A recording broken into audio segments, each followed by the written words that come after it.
I made a Moist Cr1tikal Documentary. Nobody saw it because it did terrible. Let's go watch it and figure out what the f happened. We gotta scroll way, way back. They put out so much content. We gotta start looking for my face. I spent a lot of time on it and it flopped so bad. I wonder if they got rid of it. No, there he is. Do you really know how he got so big? I made it hoping that he would watch it one day, but it didn't get big enough for him to ever see. The winner is...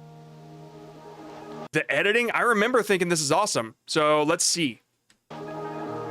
Moist Cr1tikal! Moist Cr1tikal. Moist Cr1tikal. Moist Cr1tikal. Moist Cr1tikal. Moist Cr1tikal. Moist Cr1tikal. Moist Cr1tikal, Penguin Z0. It's whatever you want. You can go Moist, you can go Charlie.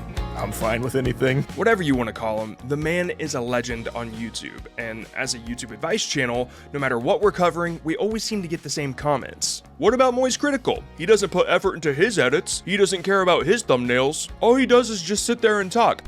So I dug through all of Charlie's content from when he first began over 17 years ago, all the way to his content today, and what I found, like most successful YouTubers, Charlie has 3 specific traits that got him to where he is, and in this video we're gonna uncover these traits by exploring the entire Moist Cr1tikal story. Then, we're gonna address one advantage that Charlie had that you might think you don't have, but you actually do. So it was 2007, and I had just bought a new game for the Xbox 360 called Gears of War. And I went on youtube.com and I saw a video. I remember when I did the research for this shit, dude, I spent like a full week learning everything I could about him. There are like so many documentaries about him. There are so many lies about him too that are just incorrect. Called Gears of War Sniper Montage by a guy named Niz Mojo. And I wanted to do something like that too, record myself playing the game. Even though I wasn't as good as this guy, I wanted to be as good as him. So that same day I had my parents drive me out to Best Buy so I could get a little cheap camcorder about the size of my little pocket trumpet here. So after making that transition, I still do that. I'll still do some stupid sound effect and like let it reverb out to transition to the next thing. Oh my god, I love it. So after making montages and stuff for, about a year or two, a new game called Battlefield Bad Company 2 came out, but I came up with a different idea. I'm starting a new video series called Battlefield Bad Company 2 Fun Tactics. This is episode 1. It got a few views. A couple of them got like 1,000 views, and I was so proud of that. I actually told my parents, I was like, you guys aren't going to believe this. 1,000 people watched my video. It took 2.5 years of creating before Charlie's videos started to see some attention, and he was stoked. But like a lot of these images, I think I downloaded so many things from the Wayback Machine, looking at his old YouTube channel and seeing what it looked like. It is crazy how far YouTube has come. It's crazy what it used to look like. Many of us, he had some other feelings as well. And I was 100% sure everyone was going to hate it. It wasn't going to do very well. People definitely weren't going to like me because that's just, Was that my mouse? I think I left my mouse on screen. People definitely weren't gonna like me because that's just, that's how I felt about myself. But to my surprise, people actually liked it. And then, my channel started to grow a little bit. I just really found this passion for creating I firmly believe that if Charlie hadn't become the successful YouTuber he is today, he'd still be making videos. From the very... You know what? I can kind of see why this isn't that great. Like, turning it into a lesson was probably the mistake here. Instead of just, like, letting it be a full documentary, which I couldn't do because I was on a YouTube advice channel. I had to like turn it into something to learn from. And so, yeah, I can see why that didn't do as awesome. Beginning, Charlie was in it for the love of the game. He didn't have expectations. He just did it to do it. And when you love creating so much that you do it regardless of what it might or might not become, you'd be surprised what kind of opportunities that amount of passion can attract. In 2010, something incredible happened. A guy named Ray William Johnson put one of my videos in his video. 100,000 views, and it's hilarious because the guy's humor is so dry. Alright, here we go. I'm trying the same technique. Uh-oh. Damn it. Now I'm actually with the guy on this one. It was such an incredible feeling. It's hard to put it into words. Now you might be thinking, okay, great. He was passionate and he created stuff he liked, and then he got a lucky break and that was that.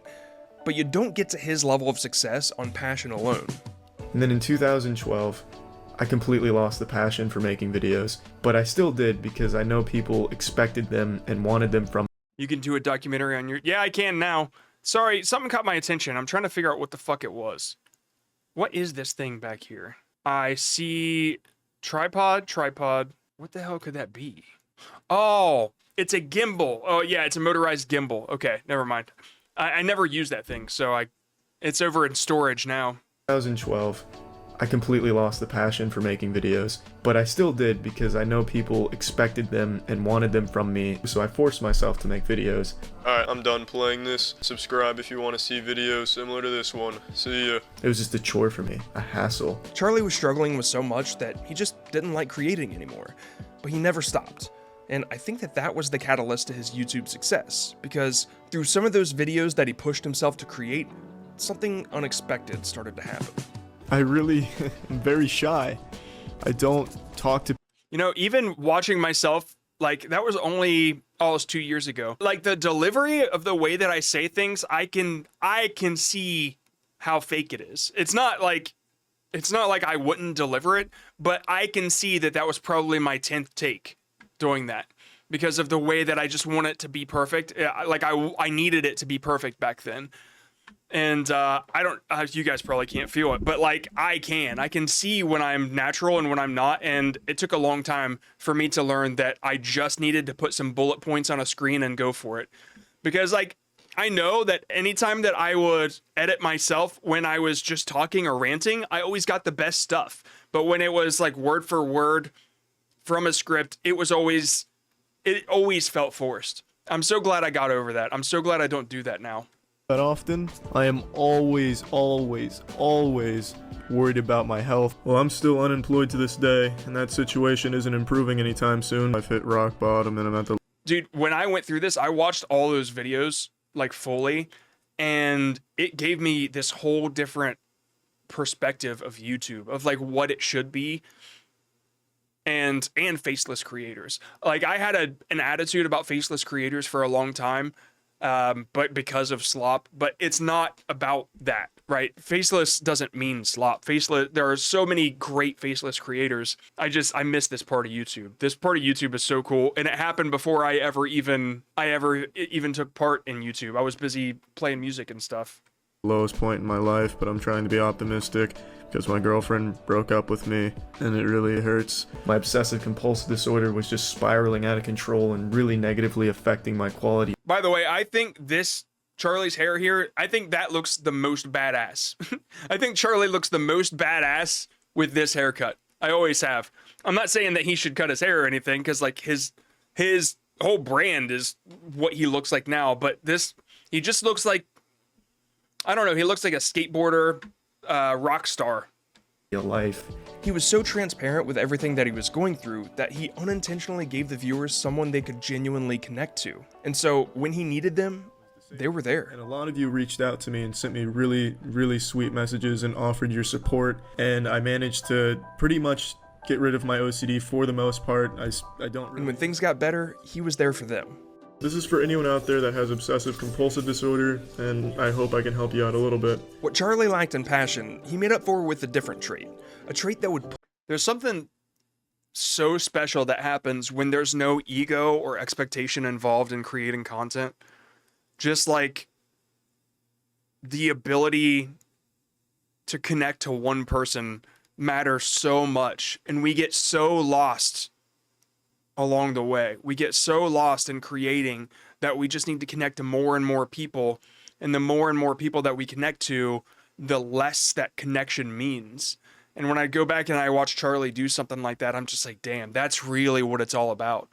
Like, if I could go back 2-3 years and look at myself now and realize the kind of impact that I'm making, I would be like, oh my God, I made it. Like, my dream has come true. It actually works out for me. And because I'm like me now, it's a different feeling, right? I can't really explain it, but I have to remind myself how important each individual connection is, because like that was the whole goal in the first place, to really make an impact on one person. I hope I've done that hundreds of times, you know what I mean? But when you stop expecting perfection out of your content and really just expect the impact, it really makes this worth it. push through the struggle and create such a powerful following that things like eye-catching thumbnails and retention editing would become irrelevant before they ever even mattered on YouTube.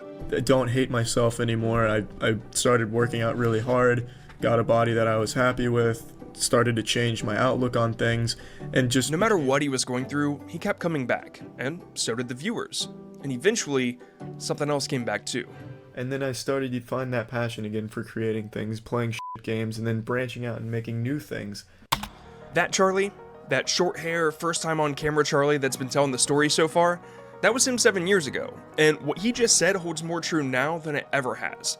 Charlie has always been about changing shit up. He began with montages, then he'd occasionally stream on Justin TV before it ever became Twitch. Oh, shit. Then he decided to experiment, starting with infomercial parodies, commentary, live streams, podcasts, celebrity news, influencer drama, film review, collaborations, music production. The man had that final trait that YouTube success just cannot resist. That fear of like trying new things is something everyone has. I definitely did. Everyone does. Because you never know how the audience is going to respond to it. I've been talking to Will lately. We've been trying to figure out like what I'm gonna do. We want the niche of John Scott Creator Rant to reach more than just YouTube. We want to cover other stuff too, right? YouTube advice is like the central hub of our niche, and we want to reach out and play games and like do what he does, right? Which takes time. And this kind of transition leads you to it goes from 60 viewers back down to 5 viewers at a time, that sort of thing. And that hurts because you're like, well, shit, maybe I should not do that. Maybe I should just go back to what works. And it's like, I don't know if you can go back to what works, but are you going to go back to what, like, are you going to want to do that as like your job? Are you going to want to do that forever? Or like, when do you make the transition? When is it enough? When you have 100 consecutive viewers, like, is that what you need? Do you need 100 peak viewers before you can go back to 10 and be okay with it? Because you're going to have to go back regardless. No matter what, it's gonna be lower. And so even doing this stream right now, coming up on 3.5 hours, I know that the view count is, I don't see it, but I know it's probably like 5 people or 10 people maybe. And I just know like, well, this is what you do. You do this, you clip the content, you make the good content, put it out there. And I knew that this was going to happen, but I had to tell myself like, but this is what you want to do. Like the whole point of this is to stop caring as much and make as much as you possibly can. 16. Well, yeah, I knew it'd be low. When I go back and I watch these streams, I'm like, damn, that's a video there. That's a video there. I don't know if you all have noticed, but I'm putting out way more content than I ever have. And it's doing consistently well, like 1,000, 2,000 views, which is good for the Creator Rant channel. And so anything that we do that can be a good clip or a good video, I don't know. I'm genuine, guys. I'm happy. I'm happy doing this. I feel like a giant weight has been lifted. I feel like a big filter has been pulled away. And even though the impact seems smaller now, I feel like it's going to grow to be much bigger because like I like I told Will, I know it doesn't seem like it, but I feel unstoppable now. It doesn't seem like we're making much. I know we're not making a whole lot of money right now, but for some reason I feel unstoppable. Like it's some sort of universal sign that this is exactly what I need to be doing. I mean, this is like, I'm not trying to be super woo-woo about it, but us watching Charlie and how simple things are, sometimes we got to go back to the basics. Sometimes we got to go back to the essentials of what content creation is and the impact that it makes. And me starting the stream today with Milo playing with my cat, sometimes that's the impact I want to make. Because I see that on YouTube and I watch that too. You know what I mean? I hate trying to be strictly like, okay, well, these people want shorts advice, so I have to make shorts advice. Do you want to do that forever, John? Is that your goal? Is that what you want your job to be? No? Okay, well, what do you want your job to be? Well, I want to have a show like the H3 show. I want to make a show that people consistently come back to and we cover everything that we want to. And So when you set a goal like that, what's the next step to it? Well, you don't fucking go backwards, that's for sure. So where are you going to make the most impact? You got to start making the type of impact you want to. So that's kind of where my head's at with it. You definitely made a difference. Thank you, man. I really appreciate hearing that. Winter energy. Thanks. Winnergy. But at the end of the day, again, it ties back into doing what you think is the most fun, which I think is the most important part. Not only was Charlie ambitious. How fucking kismet was that? As soon as I start playing, that's what he says. Doing what you think is the most fun, which I think is the most important part. There you go. Not only was Charlie ambitious when it came to trying new things, but when you combine that with his passion for creating and his persistence to overcome challenges, there was no way he wouldn't find success eventually. It just happened to be right at the beginning of what would become the most popular platform for content creation. Now, that kind of timing, that's an advantage we don't have. Fuck yeah, John. What an edit. Holy shit, that was sick. Come challenges, there was no way he wouldn't find success eventually. It just happened to be right at the beginning of what would become the most popular platform for content creation. Now, that kind of timing, that's an advantage we don't have. Oh, fuck. Dude, I'm proud of myself on that one. Holy crap, that's so cool. Do we? See, Charlie didn't know how fortunate he was to start when he did.